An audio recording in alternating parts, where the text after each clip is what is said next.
How do you think? Most people have never been asked that question. We've been told what to think, we've been trained what to memorize, we've even been rewarded for how quickly we can answer, but almost no one teaches us how to think. And yet, that's the skill that changes everything. See, most of us go through life thinking we're thinking, when really, we're just reacting. We wake up, read the news, check our phones, scroll through opinions, and subconsciously absorb what we're supposed to care about, what we should be angry about, what we're supposed to believe. And because it feels normal, because everyone else is doing it, we call it thinking. But it's not. It's a kind of mental autopilot. It's awareness without intention, and that's not enough. Thinking correctly begins with awareness, not answers, awareness. Imagine this. There's a firefighter who walks into a building engulfed in flames, smoke everywhere, visibility near zero. He moves through the chaos, not because he knows exactly what will happen, but because he's trained to stay aware. He doesn't panic, he observes, he listens, he feels the heat, and based on his awareness, he makes decisions.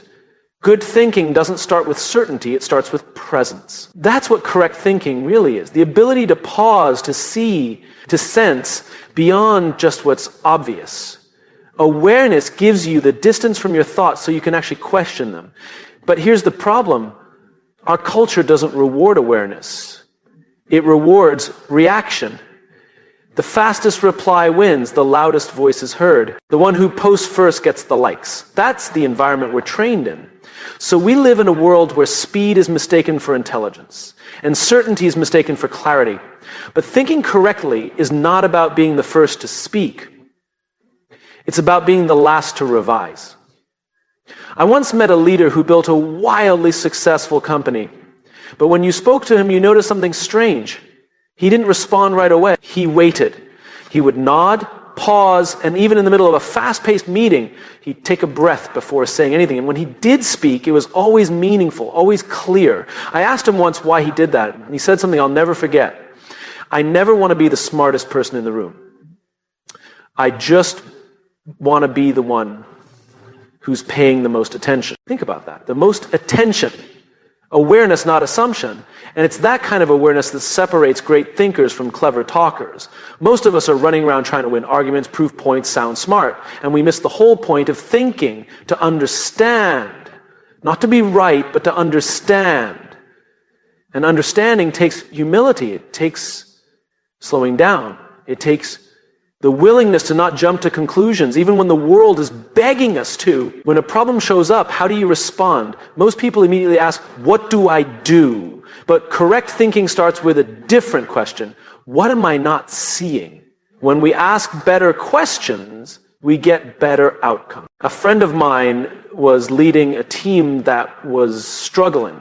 Performance was down, morale was low, and they were losing clients. Every leader before him had tried the same formula. Tighter control, more reporting, louder motivation. But it never worked. When he stepped in, he didn't start with answers. He started with listening. He spent the first few weeks not fixing, but noticing. He sat with people. He asked questions. He walked through their day to day. And what he realized was this. The issue wasn't laziness, it was confusion. People weren't disengaged. They were uncertain. They didn't know what mattered most. Once that clarity was established, performance turned around. But that only happened because he chose awareness. Correct thinking is not glamorous. It doesn't always show up in quick wins or brilliant sound bites.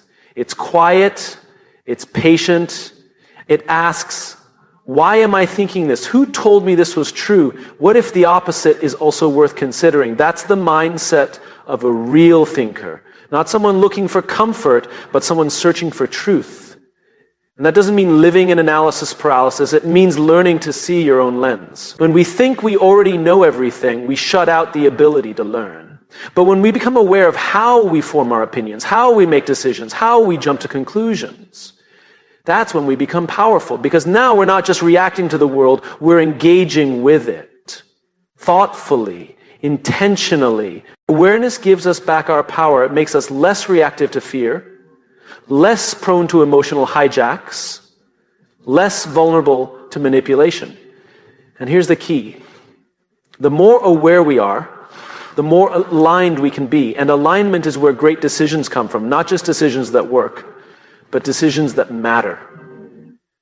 There's a story about a sculptor who was asked how he created such lifelike figures from stone. He said, I don't create the statue, I just chip away everything that's not it. And that's what correct thinking is. It's not always about adding more information. It's about removing distraction, removing bias, removing ego, so the truth can emerge. We don't need more noise. We need more clarity. And clarity starts with awareness. So the next time you face a decision, ask yourself not what's the answer, but what am I paying attention to? Are you reacting to pressure or responding to purpose?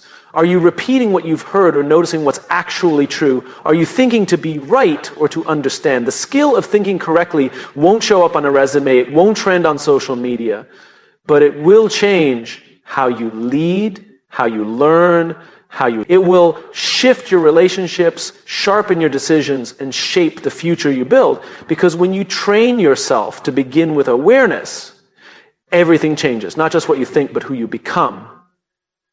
Thinking correctly begins not with control, but with curiosity. Not with answers, but with attention.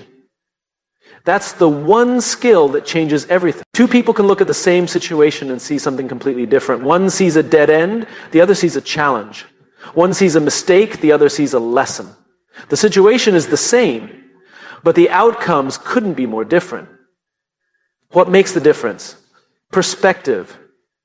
And perspective, more than intelligence or experience or even talent, is what defines whether we move forward or stay stuck. The most powerful thinkers I've met aren't the ones with the best degrees or the sharpest skills.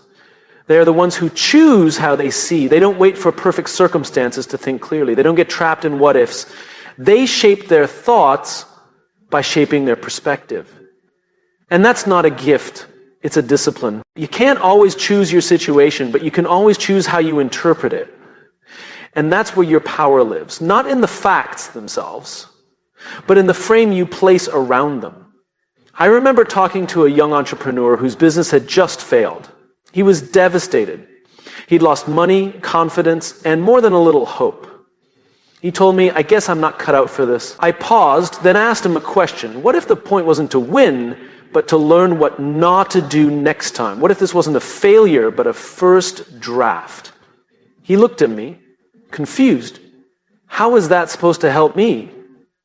I said, it won't change what happened, but it will change what happens next. That's the thing most of us miss. Perspective doesn't change the past. It reshapes the future. When you start to think from a place of purpose instead of panic, clarity follows, and from that clarity, better decisions emerge. Thinking correctly starts with this idea: you are not your circumstances, you are not your mistakes, you are not your environment. You are the one who interprets them. And when you interpret from a place of curiosity, compassion, and courage, you begin to see new possibilities where others only see problems. Most people live in a reactive mindset. Something happens, they react. They get a bad review, they get angry. They're told no, they feel rejected. They hear criticism and they shut down. But correct thinking requires something different. It requires stepping back and asking, what else could be true here? What am I missing? What if this isn't about me? That shift from reacting to reflecting turns your perspective into a superpower. It doesn't make life easier, but it does make you stronger. I once met a Navy commander who told me that in the most high-pressure missions, his number one job was to manage perspective, not tactics, not strategy. Perspective. He said, when the team starts focusing on the problem, we get stuck. But when we focus on the bigger picture, we stay aligned, we think better, we act smarter. He trained his people not to just ask what's going wrong, but to ask what still matters. That kind of mental leadership doesn't come from force. It comes from clarity. And clarity always begins with perspective. A storm can destroy a ship, or it can sharpen the crew. The storm doesn't decide that, the crew does. The weather's neutral, it's how you respond that makes the difference. And how you respond depends on how you think. And how you think depends on how you see. So how do we build a better perspective? We start by noticing our lens. We start by being honest about the stories we're telling ourselves. Every single day we're narrating our experiences. The meeting didn't go well, so we say, they don't respect me. We didn't get the job, so we say, I'm not good enough. But what if we're wrong? What if it wasn't about you? What if the person across the table was having a bad day? What if the opportunity just wasn't the right fit? What if the lesson isn't about failure, but timing? When we shift the story, we shift the outcome. Now let's be clear. This isn't about blind optimism. It's not about pretending everything is good. It's about practicing disciplined thought. It's about choosing to look for meaning even when it's hard, especially when it's hard. Because those are the moments that define us. Correct thinking isn't passive. It's not something that happens to you. It's something you practice. And like any practice, it's uncomfortable at first. Your mind will want to revert to blame, to doubt, to fear. But every time you choose to reframe instead of react, you build strength, you build wisdom, you build resilience. I've seen people go through the worst kinds of pain, loss, betrayal, disappointment, and come out not bitter, but deeper. Not harder, but wiser. How? They didn't let the pain define the story. They chose a different lens. They said, this will shape me, not break me. That's the power of perspective. It turns chaos into clarity. It turns endings into beginnings. Correct thinking is really about seeing life through the lens of growth. When something goes wrong, ask, what is this teaching me? When you feel frustrated, ask, what do I care about that's being challenged? When you feel stuck, ask, what belief might be holding me here? Perspective is a mirror. It reflects not just the world, but our inner world. And when we change that reflection, the external world often shifts too. Not because it magically gets easier, but because we start to see the next step more clearly. It's easy to think the world controls us, that the economy, the algorithm, the culture decides our direction. But the truth is, we get to decide how we navigate. We get to choose whether we lead with fear or with meaning, with assumption or with intention. And here's what's beautiful. Your perspective doesn't have to be perfect to be powerful. It just has to be intentional. You don't have to always know the answer. You just have to be willing to change the way you see the problem. So the next time you find yourself feeling overwhelmed or uncertain, remember this. You may not control the waves, but you can adjust the sail. You can pause. Breathe, step back, and ask yourself the one question that great thinkers always ask. What's the bigger picture here? Because your power lies in your perspective, and when you learn to think from a higher one, everything begins to change. We all walk around carrying invisible scripts, assumptions we didn't choose, beliefs we didn't test, ideas we absorbed without ever questioning where they came from. And yet these assumptions quietly shape every decision we make, how we lead, how we work, how we treat others, how we say ourselves. Most people don't even know they're doing it. We say things like, that's just how things are, or that's the way we've always done it, as if those statements close the conversation. But that's not thinking, that's following, that's defaulting to what's familiar rather than exploring what's possible. Correct thinking requires courage. And that courage starts with being willing to challenge our own assumptions, especially the ones we're most certain about. There's a story I love about a young executive who walked into his first big strategy meeting. He'd just joined the team, eager, fresh, and full of ideas. The topic was about launching a product into a new market. The room was filled with experienced leaders. He noticed early in the meeting that everyone seemed to be in agreement, except him. The plan was to roll out fast, with heavy investment up front. It sounded impressive, but something felt off. He raised his hand and said, why are we assuming this audience wants the same thing our current customers do? The room went silent. A few people exchanged glances, and then one senior leader said, because that's how it's always worked. Now, most people would have backed off. Most people would have assumed that challenging that logic would be disrespectful, but he didn't. He politely asked, what if it doesn't work this time? The question lingered. Eventually, they ran a small test, and the results proved him right. The assumption was wrong. If they had moved forward without questioning it, they would have lost millions. Here's the truth. Assumptions are shortcuts. We all use them. We have to. Our brains are wired to simplify. We rely on past experiences, patterns, and internal narratives to help us navigate life. But when those assumptions go unexamined, they become blind spots. And blind spots are dangerous, not because we can't see, but because we think we do. We assume a coworker is lazy because they miss deadlines, but maybe they're overwhelmed or unclear about priorities. We assume a customer is being difficult, but maybe they just don't feel heard. We assume we're bad at something because we failed once, but maybe we just needed a better approach. Correct thinking doesn't mean doubting everything. It means testing your beliefs. It means holding your ideas with open hands, not closed fists. It means staying humble enough to say, I might be wrong, not as a weakness, but as a strength. Because only those who admit they might be wrong are capable of being truly right. We admire people who are confident, decisive, bold, but we forget that behind every wise decision is someone who first said, wait, let's look again. Great leaders don't just have answers, they question everything, especially the things they think they already know. There was a time when people believed the earth was the center of the universe. It wasn't because they were stupid. It's because everyone believed it. The assumption was so ingrained, no one thought to question it until someone did. And that changed everything. What else are we assuming today that might be wrong? About leadership, about success, about people who think differently than we do. Correct thinking starts by getting curious. When someone disagrees with you, instead of defending your point, ask yourself, what do they see that I don't? When something doesn't go as planned, instead of blaming the outcome, ask, what assumptions led me here? When you feel resistance to a new idea, ask, is this discomfort because it's wrong or because it's unfamiliar? That's the test. Many of the things we reject aren't actually bad, they're just different. And we confuse different with dangerous. But real danger lies in stagnation, in never updating our thinking, in refusing to evolve. I once met a teacher who had been in education for over 30 years. You'd think he would be set in his ways. But he told me something remarkable. He said, every year, I try to challenge one major belief I have about teaching.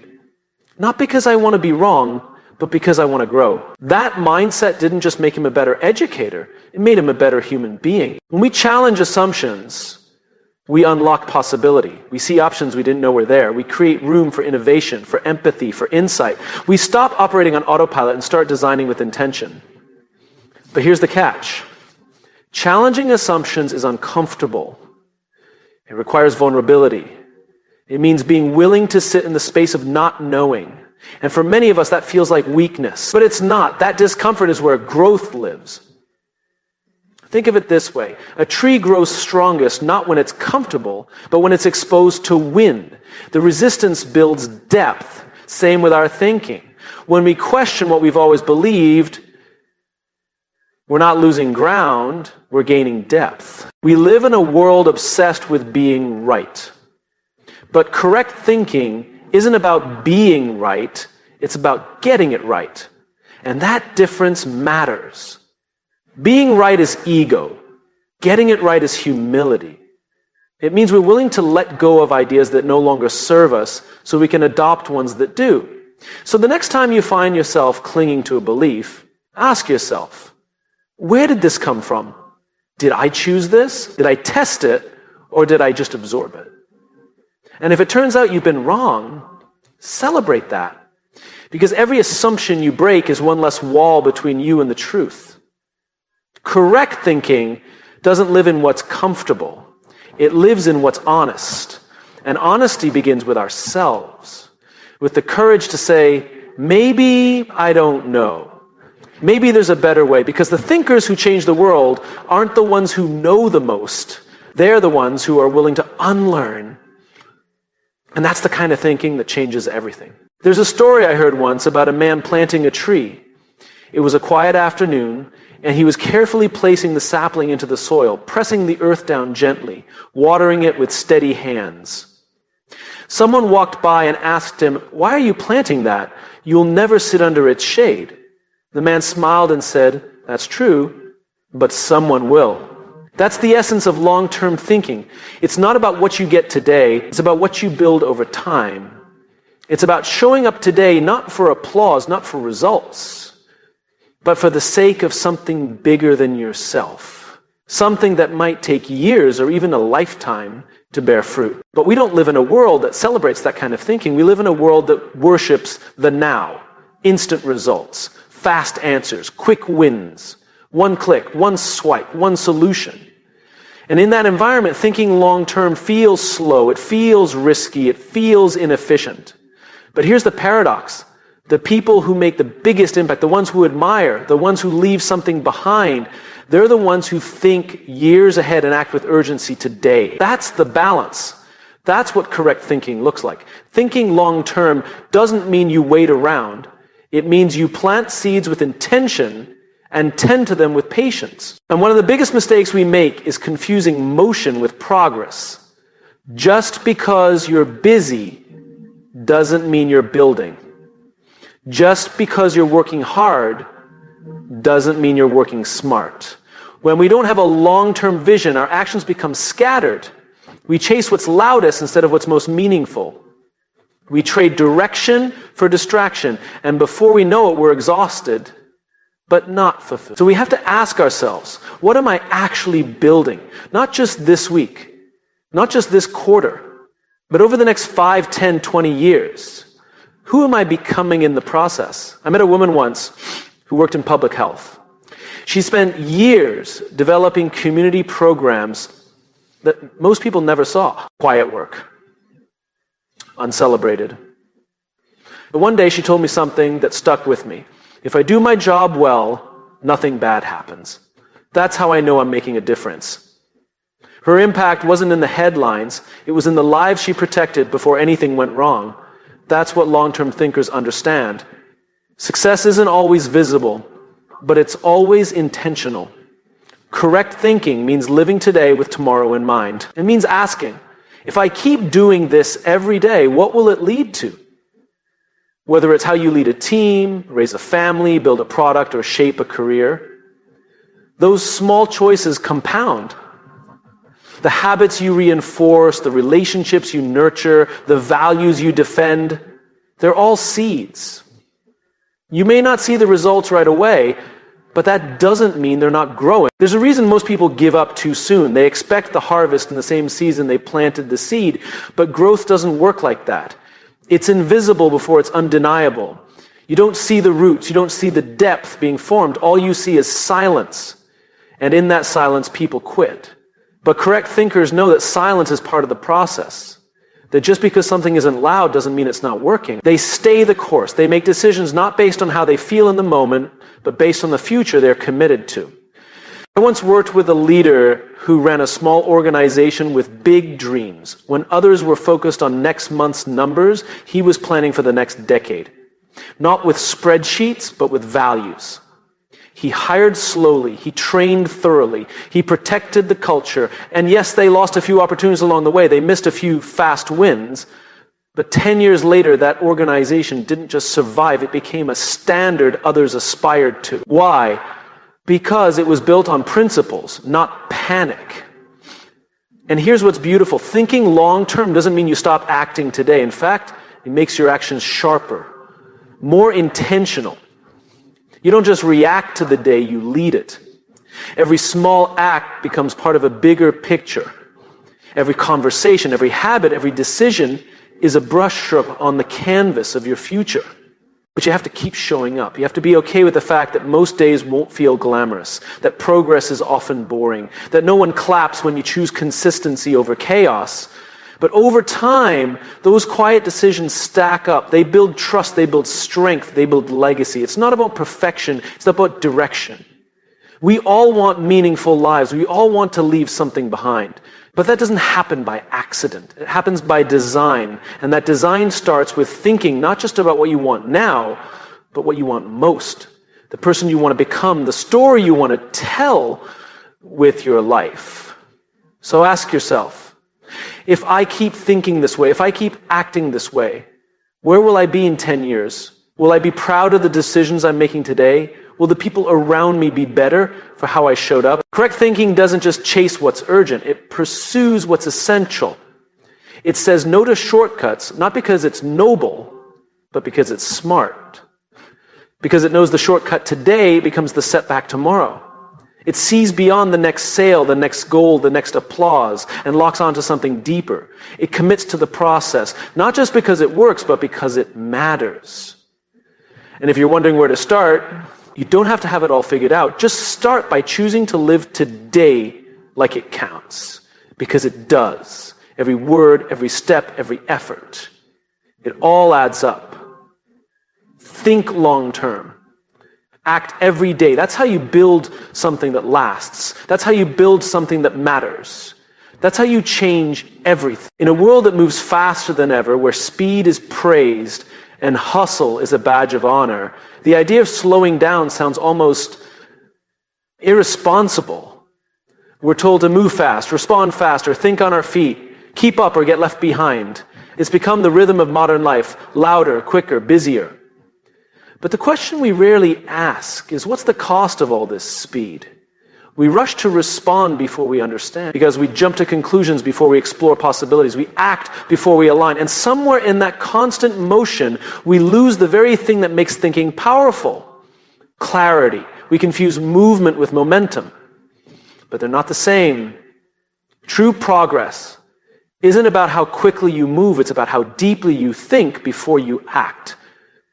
The best decisions aren't made in a hurry. They're made in the space between urgency and wisdom. And that space only exists when we slow down. I once sat with a CEO during a crisis. Her company was under pressure, financial strain, media scrutiny, internal panic. The instinct naturally was to act fast. Everyone wanted answers. Fix it now, announce a solution. But she didn't. She called her team together and said 5 words no one expected. We're not deciding today. There was confusion in the room, concern, even frustration. But she wasn't being indecisive. She was being intentional. She knew that a rush decision might feel good in the moment, but cause more damage in the long run. So instead they paused, they listened, they gathered real information, they asked better questions. And when they finally acted, their decision was measured, grounded, and lasting. That's the power of slowing down. It doesn't mean you lack urgency. It means you respect consequence. Correct thinking demands reflection. It demands time to explore not just what's happening, but why it's happening. To understand not just what's visible, but what's under the surface. And you can't do that at full speed. There's a reason some of the greatest breakthroughs in history happened during moments of stillness. It wasn't in the noise of the boardroom or the rush of the factory floor. It was in the quiet, in the walk through the woods, the pause between meetings, the hour taken to think with no distractions. Slowing down isn't a weakness, it's a strategy. When you slow down, you notice more. You ask better questions. You listen more deeply. You connect the dots others miss. And in doing so, you gain an advantage that speed alone can never provide. Perspective. Think of it like driving in fog. The faster you go, the more dangerous it becomes. But when you slow down, you see just far enough to keep moving safely. You don't need to see the whole road, just the next few feet. Correct thinking works the same way. It doesn't promise instant clarity, but when you slow down, you create space for the next step to reveal itself. I once worked with a team launching a new product. They had the budget, the excitement, the green light, but something felt rushed. They were sprinting toward the launch date without fully testing the assumptions underneath their strategy. So they made a bold decision to pause for 30 days. Not to stall, but to dig deeper. They used that time to listen to users, refine their messaging, pressure test their assumptions. It was uncomfortable. It felt like stepping backward. But when they finally launched, their product resonated at a level they hadn't expected. Why? Because they slowed down, not to delay, but to prepare. That's what most people misunderstand. Slowing down doesn't mean doing nothing. It means doing the right things at the right pace. It means resisting the urge to act just for the sake of acting. We live in a culture that treats thinking as unproductive. If you're not replying, reacting, or producing, it can feel like you're falling behind. But that's a dangerous illusion.